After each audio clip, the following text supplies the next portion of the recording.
Welcome to Astronomics and this is Sandeep Kochar. कभी करते नहीं दिल का इजहार वो, हार फिर भी दिल का पूछ लिया करते हैं। देखिए, दिल का हाल पूछना बहुत जरूरी होता है, क्योंकि हर इंसान किसी ना किसी वजह से परेशान रहता है। कई बार एस्पिरेशन हमारे यही होते हैं तो वो नहीं पूरे होते हैं, और कई बार हमारी जो बेसिक नीड है उसके लिए भी हमको स्ट्रगल करना पड़ता है। And that is what life is all about. और ये हर इंसान के साथ होता है, लेवल चाहे कोई भी हो। किसी लिए कुछ हजार की प्रॉब्लम है, किसी के लिए कुछ लाख की प्रॉब्लम है, किसी के लिए इन करोड़ है। तो इट इज ऑल मिलियंस और billions, they are different areas, different levels already.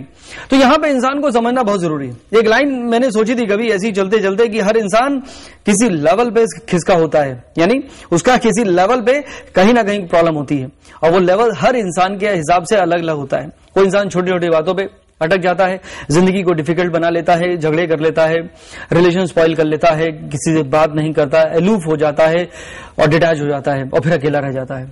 और कोई इंसान जो है वो बड़ी बड़ी बातों को इग्नोर कर देता है। वो कहता है इट्स ऑल राइट, तुमने ऐसा किया इस बार, चलो कोई बात नहीं, अगली बार मत करना, नहीं तो डिस्ट्रिगेट कर देंगे या आपको रिजाइन करना पड़ेगा, व्हाटएवर इट इज, सस्पेंड कर देंगे।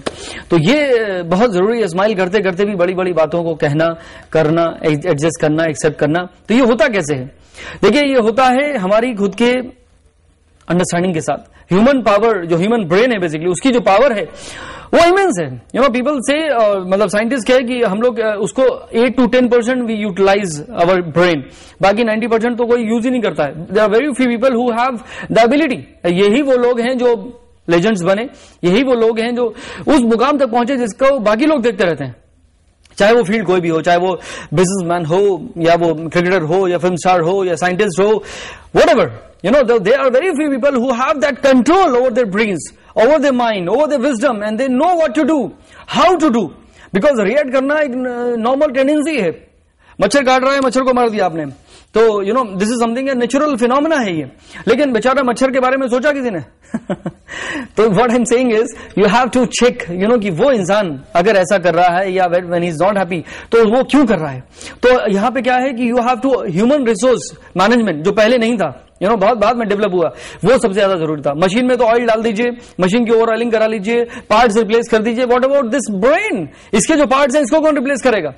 तो वो अंडरस्टैंडिंग जो है वो बहुत इंपॉर्टेंट है। इसीलिए बार बार एवरी डे और every time I say do some meditation, do some prayers, because that is the only thing which will give you more happiness, that will give you more positivity, that will give you more understanding, you will have more control over your emotion, जिससे क्या कहते हैं आप हमेशा खुश रहते हैं आप, और अपने दिल का इजहार भी कर लेते हैं, दूसरे का हाल भी पूछ लेते हैं, और प्यार का इजहार भी हो जाता है। तो ये जिंदगी का कोई भी एस्पेक्ट हो, चाहे वो आपका हो प्यार या वो हो आपका व्यापार, if you can handle your emotion the right manner, that will help you to take right time and that will help you to get better returns in life. तो ये तो बात हुई हमारी जिंदगी की। अब हम जीना शुरू करते हैं अपने राशि के सिलसिले को और देखते हैं कि आने वाला जो वीक है वो हर राशि के लिए क्या लेकर आ रहा है। एरीज से शुरुआत हो रही है आपकी, and Aries are so positive because today you are finding lot of piece.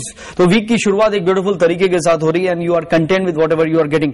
This a time you could be getting some kind of opportunities, एक ऐसी अपॉर्चुनिटी जो 12 महीने में आती है। तो आई थिंक इसको आप एक्सप्लोर कर लीजिए, बिकॉज जब वक्त साथ दे रहा होता है तो हमें भी वक्त के साथ देना चाहिए। That means this a time you have to implement your planning, because you could be getting lot of gains because of that.